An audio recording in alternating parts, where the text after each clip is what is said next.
হঠাৎ কেন উত্তেজনার মধ্যেই বৈঠকে বসছে ইরান যুক্তরাষ্ট্র? ইরানের ব্যালিস্টিক মিসাইল শত্রুকে সমুচিত জবাব দিতে প্রস্তুত।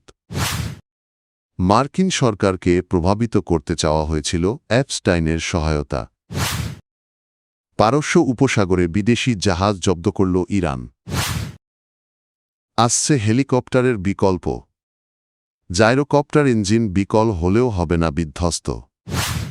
মার্কিন ট্যাঙ্কার দখলের চেষ্টারন্তরীর দিকে ড্রোন হামলা এবং প্রেসিডেন্ট ডোনাল্ড ট্রাম্পের সামরিক হুঁশিয়ারি, এসব ঘটনায় যুক্তরাষ্ট্র ও ইরানের পারমাণবিক আলোচনা অনিশ্চিত হয়ে উঠেছে। তবুও সব জল্পনার অবসান ঘটিয়ে আগামী শুক্রবার ওমানে বৈঠকে বসতে যাচ্ছে দুই দেশ। প্রথমে ইস্তাম্বুলে বৈঠকের পরিকল্পনা থাকলেও তেহরানের প্রস্তাবে স্থান পরিবর্তন করা হয়। আলোচনায় যুক্তরাষ্ট্র পরমাণু কর্মসূচির পাশাপাশি ক্ষেপণাস্ত্র ও মানবাধিকার ইস্যু তুলতে চাইলেও ইরান শুধু নিষেধাজ্ঞা প্রত্যাহারের বিষয়ে কথা বলতে আগ্রহী। মূল আলোচ্যসূচি নিয়েই এখন অচলাবস্থা তৈরি হয়েছে। তেহরান স্পষ্ট জানিয়েছে তাদের পরমাণু কর্মসূচি এবং অর্থনৈতিক নিষেধাজ্ঞা ছাড়া অন্য কোনো বিষয়ে আলোচনায় আসবে না।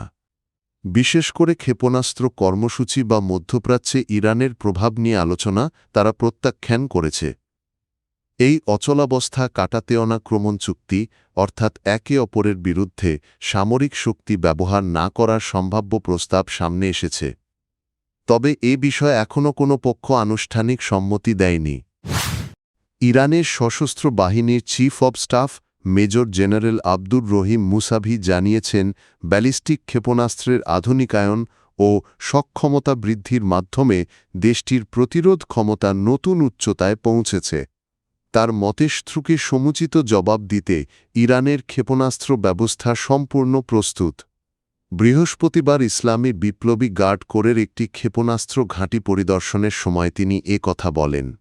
সেখানে আইআরজিসি অ্যারোস্পেস ফোর্সের কমান্ডার ব্রিগেডিয়ার জেনারেল মজিদ মুসাভিও উপস্থিত ছিলেন। মুসাভি জানান, নিজস্ব প্রযুক্তিতে তৈরি ক্ষেপণাস্ত্রের উন্নয়নের ফলে ইরান এখন আগের যে কোনো সময়ের চেয়ে শক্তিশালী অবস্থানে রয়েছে এবং সম্ভাব্য আগ্রাসন মোকাবিলায় পুরোপুরি প্রস্তুত। গত বছরের সংঘাতের পর দেশটি প্রতিরক্ষামূলক নীতি থেকে সরে এসে আরও আক্রমণাত্মক সামরিক কৌশল গ্রহণ করেছে বলেও উল্লেখ করেন তিনি আরও দাবি করেন, পূর্ববর্তী হামলার জবাবে ইরান ইসরায়েলের কৌশলগত এলাকা এবং পশ্চিম এশিয়ায় যুক্তরাষ্ট্রের একটি বড় সামরিক ঘাঁটিতে সফল আঘাত হেনেছিল। মার্কিন বিচার বিভাগের প্রকাশিত নতুন নথিতে দেখা গেছে, কুখ্যাত যৌন অপরাধী ও অর্থলগ্নিকারী জেফ্রি অ্যাপস্টাইনের কাছে একসময় শীর্ষ ডেমোক্র্যাট নেতা চাক শুমারের সঙ্গে একটি বৈঠক আয়োজনের সহায়তা চাওয়া হয়েছিল।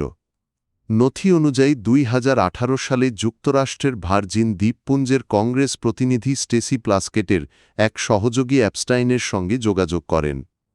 লক্ষ্য ছিল 2017 সালের ভয়াবহ ঘূর্ণিঝড়ের পর দুর্যোগ সহায়তা পাওয়ার বিষয়ে শুমারের সঙ্গে বৈঠক নিশ্চিত করা।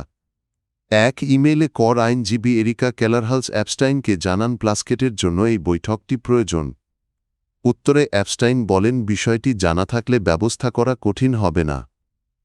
পরে বৈঠক নিশ্চিত না হওয়ায় তিনি সাবেক প্রেসিডেন্ট বারাক ওবামার প্রধান আইন উপদেষ্টা কাথি রুমলারের কাছেও অনুরোধ পাঠান। রুমলার জবাবে জানান, শুমারের সঙ্গে তার সরাসরি যোগাযোগ নেই, তবে দপ্তরের একজন কর্মকর্তার মাধ্যমে চেষ্টা করবেন। এই তথ্যগুলো প্রায় 35 লাখ নথির অংশ, যা সম্প্রতি যুক্তরাষ্ট্রের বিচার বিভাগ প্রকাশ করেছে। উল্লেখ্য, জেফ্রি অ্যাপস্টাইন 2019 সালে বিচারাধীন অবস্থায় মারা যান। পারস্য উপসাগরের ফার্সি দ্বীপের কাছে জ্বালানি পাচারের অভিযোগে দুটি তেলবাহী জাহাজ জব্দ করেছে ইরানের ইসলামিক বিপ্লবী গার্ড বাহিনী আইআরজিসি। বৃহস্পতিবার সকালে উপকূলীয় জলসীমা থেকে জাহাজ দুটি আটক করা হয়। ইরানি সামরিক বাহিনীর দাবি, জাহাজগুলো একটি সংগঠিত জ্বালানি পাচার চক্রের অংশ ছিল এবং গোয়েন্দা নজরদারির ভিত্তিতে এগুলো শনাক্ত করা হয়। জব্দ করা জাহাজে 10 লাখ লিটারের বেশি জ্বালানি পাওয়া গেছে বলে জানিয়েছে আইআরজিসি। জাহাজ দুটি কোন দেশের পতাকাবাহী বা নাবিকদের জাতীয়তা সম্পর্কে তাৎক্ষণিকভাবে কোনো তথ্য প্রকাশ করা হয়নি। তবে জাহাজে থাকা ১৫ জন বিদেশি নাবিককে বিচারিক কর্তৃপক্ষের কাছে হস্তান্তর করা হয়েছে। ঘটনাটি পারস্য উপসাগরে চলমান উত্তেজনার মধ্যেই ঘটল, যা আঞ্চলিক নিরাপত্তা পরিস্থিতি নিয়ে নতুন করে আলোচনা তৈরি করতে পারে। প্রায় ৬ দশক আগে তৈরি উল্লম্বভাবে উড্ডয়ন ও অবতরণ সক্ষম জাইরোকপ্টার আবার নতুনভাবে ফিরিয়ে আনার উদ্যোগ নেওয়া হয়েছে। নির্মাতা প্রতিষ্ঠান দাবি করছে আধুনিক হেলিকপ্টারের তুলনায় এটি কম খরচে এবং পরিবেশবান্ধব উড়োজাহাজ হিসেবে ব্যবহার করা যেতে পারে। মার্কিন গণমাধ্যম সিএনএনের প্রতিবেদনে বলা হয়েছে, যুক্তরাজ্যভিত্তিক এআরসি অ্যারোসিস্টেম পুরনো একটি প্রযুক্তিকে আধুনিকভাবে পুনরুজ্জীবিত করছে।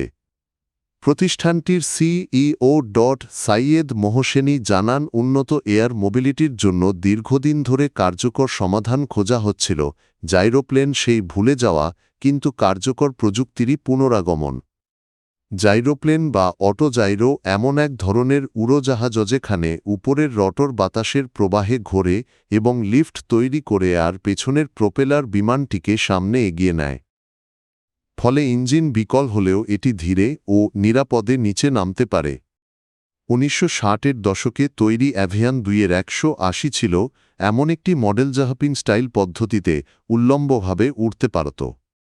তবে উড্ডয়নযোগ্যতার সনদ পেলেও এটি কখনো বাণিজ্যিক উৎপাদনে যায়নি এবং নির্মাতা প্রতিষ্ঠান বন্ধ হয়ে গেলে নকশাটি হারিয়ে যায়।